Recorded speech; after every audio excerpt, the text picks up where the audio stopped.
Selamat pagi untuk kita semua. Semoga kabar kita hari ini kabar baik.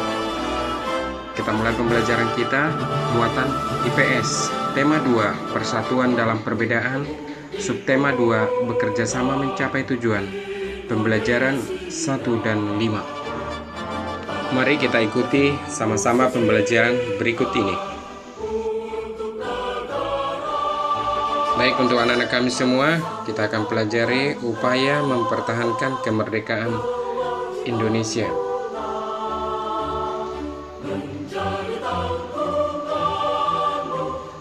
Tujuan pembelajaran kita hari ini adalah yang pertama, menyebutkan makna upaya mempertahankan kemerdekaan melalui peta pikiran. Yang kedua, menjelaskan perjuangan mempertahankan kemerdekaan Indonesia melalui diplomasi.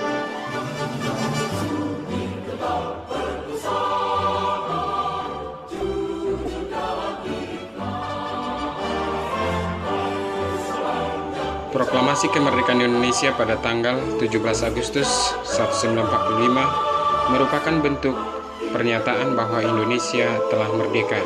Namun sekutu masih berupaya untuk menguasai beberapa kota besar di Indonesia, sehingga baik pemerintah dan masyarakat Indonesia berupaya untuk mempertahankan kemerdekaan Indonesia. Upaya mempertahankan kemerdekaan Indonesia dilakukan dengan dua cara. Yang pertama, pertempuran. Yang kedua, melalui diplomasi atau perundingan. Nah, yang pertama, melalui pertempuran. Pertempuran di Surabaya. Pasukan sekutu mendarat di Surabaya pada 25 Oktober tahun 1945 di bawah pimpinan A.W.S. Maladi dengan alasan untuk melucuti tawanan perang. Namun kenyataannya tentara sekutu melakukan penyerangan di penjara Kalisosok dan berusaha melepaskan tawanan perang Belanda. Sekutu kemudian berupaya menduduki tempat-tempat penting di Surabaya.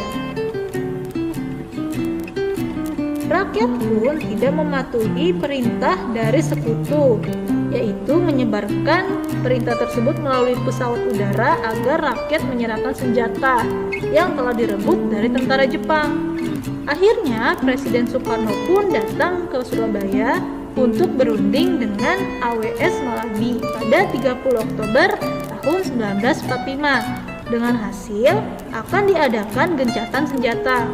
Namun kenyataannya Belanda melanggar hasil perundingan tersebut dan mengeluarkan ultimatum pada 9 November tahun 1945 yang isinya meminta rakyat Indonesia untuk menyerahkan senjata hasil rampasan dari tentara Jepang.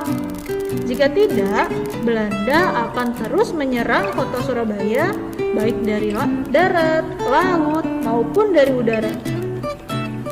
Rakyat pun mengabaikan ultimatum tersebut dan terjadilah pertempuran besar pada 10 November tahun 1945 yang membumi hanguskan kota Surabaya.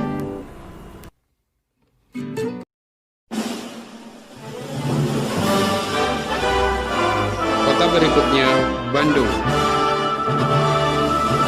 Setelah berita mengenai proklamasi kemerdekaan Indonesia sampai di kota Bandung, rakyat berlahan-lahan berupaya mengambil alih kantor pemerintahan di Bandung dari tangan sekutu.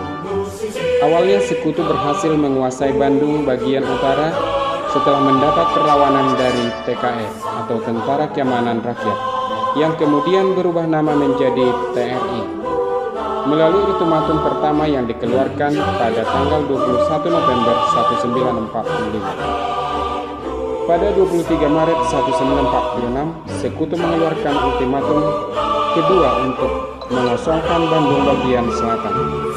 TRI berunding bersama rakyat dan menyetujui untuk mengosongkan Bandung bagian selatan demi menghindari pertumpahan darah. Namun, mereka tidak ingin sekutu dapat menguasai Bandung bagian selatan secara utuh. Maka maka sebelum meninggalkan Bandung bagian selatan, TRI bersama rakyat membumi hanguskan kota Bandung bagian selatan. Kota yang ketiga yaitu Ambarawa.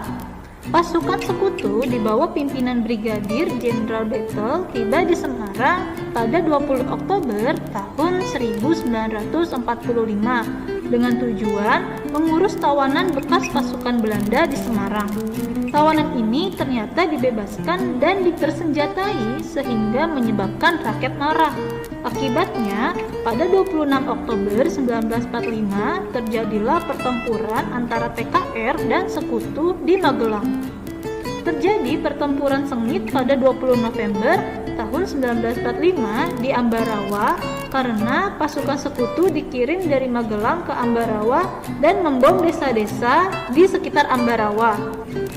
Pada 12 Desember 1945, Jenderal Sudirman memerintahkan untuk menyerang Ambarawa dari berbagai penjuru. Kemudian, terjadi pertempuran sengit selama 4 hari dari 12 sampai 15 Desember 1945. Hasilnya, Indonesia berhasil memukul mundur sekutu dari Ambarawa. Kota berikutnya, kota Manado. Pada September 1945, tentara sekutu datang ke kota Manado.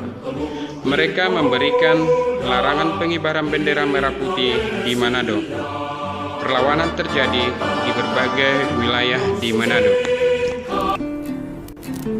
Kota berikutnya yaitu Bali. Pada pertengahan November tahun 1946, I Gusti Ngurah Rai memerintahkan pasukannya untuk melucuti persenjataan tentara sekutu yang menduduki kota Tabanan. Peristiwa ini memicu kemarahan tentara sekutu. Pada 20 November 1945, sekutu mengerahkan pasukannya untuk mengisolasi Bali dan juga Lombok. Akibatnya, terjadi pertempuran sengit di Margarana atau bisa juga disebut dengan peperangan Margarana karena peperangan tersebut terjadi di wilayah Margarana. Nah, dan upaya mempertahankan kemerdekaan Indonesia yang kedua yaitu diplomasi. Yang pertama melalui perundingan Linggarjati. Perundingan ini dilangsungkan pada 10 November tahun 1946 di Linggarjati, Jawa Barat.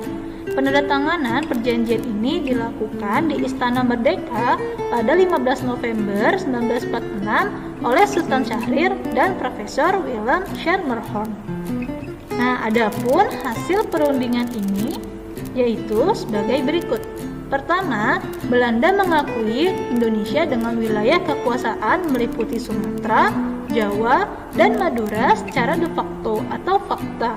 Yang kedua, Republik Indonesia dan Belanda bekerja sama membentuk Republik Indonesia Serikat atau RIS. Dan yang ketiga, RIS dan Belanda membentuk Uni Indonesia Belanda yang diketuai oleh Ratu Wilhelmina. Kemudian yang kedua, perundingan Transvaal. Setelah terjadi agresi militer, Dewan Keamanan PBB membentuk Komisi Tiga Negara atau KTN pada 25 Agustus 1947. KTN bertugas untuk menyelesaikan sengketa antara Belanda dan Indonesia secara damai. Perundingan ini dilakukan di atas kapal Amerika bernama USS Renville yang berlabuh di Pelabuhan Tanjung Priuk, Jakarta dan ditandatangani pada 17 Januari tahun 1948. Nah, berikut ini adalah hasil perundingan tersebut. Yang pertama, pihak Indonesia menyetujui dibentuknya negara Indonesia Serikat. Yang kedua, Belanda bebas membentuk negara-negara federal melalui jajak pendapat.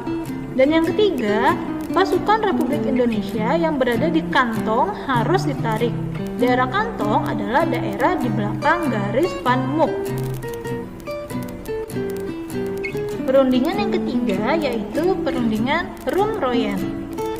Perundingan Roem-Royen diambil dari nama ketua yang mewakili masing-masing negara yang berunding, yaitu Mr. Mohroem dari Indonesia dan Dr. J.J. van Rooyen dari Belanda. Perjanjian ini ditandatangani pada tanggal 7 Mei tahun 1949. Adapun hasil perundingan tersebut, yang pertama, Indonesia menghentikan perang gerilya. Yang kedua, Belanda menghentikan aksi militer dan membebaskan tahanan politik. Yang ketiga, pemerintah Indonesia kembali ke Yogyakarta. Dan yang keempat, kedua negara ikut serta dalam Konferensi Meja Bundar atau KMB yang bertujuan untuk mempercepat penyerahan kedaulatan kepada negara Indonesia Serikat. Selanjutnya adalah Konferensi Inter-Indonesia. Konferensi Inter-Indonesia diadakan untuk menyatukan pandangan politik dalam upaya menghadapi Belanda di Konferensi Meja Bundar. Konferensi ini dilakukan 2 tahap dan di 2 tempat. Yang pertama di Yogyakarta dan yang kedua di Jakarta. Nah, untuk hasil Konferensi Inter-Indonesia sebagai berikut. Yang pertama, Angkatan Perang Republik Indonesia Serikat atau APRIS merupakan angkatan perang nasional. Dan yang kedua, TNI atau Tentara Nasional Indonesia merupakan inti APRIS. Dan yang ketiga, pertahanan negara akan menjadi tugas dan hak dari pemerintahan RIS atau Republik Indonesia Serikat. Yang terakhir yaitu Konferensi Meja Bundar. Konferensi Meja Bundar dilaksanakan di Den Haag, Belanda dan mencapai kesepakatannya pada tanggal 2 November tahun 1949. Hasilnya, yang pertama, Belanda akan menyerahkan kedaulatan kepada RIS. Yang kedua, penyelesaian Irian Barat akan ditunda selama 1 tahun. Yang ketiga, kerajaan Belanda akan membentuk Uni Indonesia Belanda.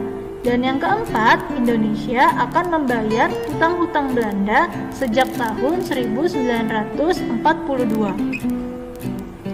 Hasil dari KMB menunjukkan adanya penyerahan kedaulatan kepada pemerintah Indonesia. Setelah penandatanganan, pusat pemerintah Indonesia kembali ke Jakarta setelah ditinggal selama 4 tahun. Sementara pasukan Belanda secara bertahap meninggalkan Indonesia. Baik, demikian pembelajaran kita hari ini. Sebagai tugas anak-anak kami di rumah, tulis poin-poin penting yang ada dalam video pembelajaran tadi. Demikian, sampai bertemu kembali dalam video pembelajaran berikutnya. Tetap semangat, Tuhan memberkati.